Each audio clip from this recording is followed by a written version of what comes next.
בתור ילד אני תמיד חלמתי על המרחבים, ולגור ולגדל ילדים בקיבוץ, זה ממש הגשמה של חלום.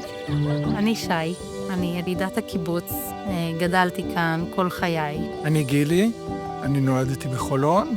כשהכרתי את שי והגענו לקיבוץ, שי העלתה רעיון ענק.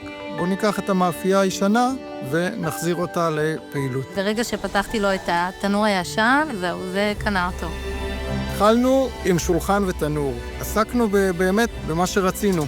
הילדים איתנו פה בעסק, זה בעצם חלק מאבני ההתפתחות התקינים אצלנו. נען, קיבוץ גדול, אוכלוסייה מאוד ותיקה, מאוד מלוכדת.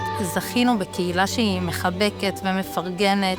הציפיות שלי ממועדון צרכנות זה שהוא ידע להכיר אותי ויקלע לטעם שלי, ואיך אני יכול לקבל יותר כשותף, כחבר במועדון.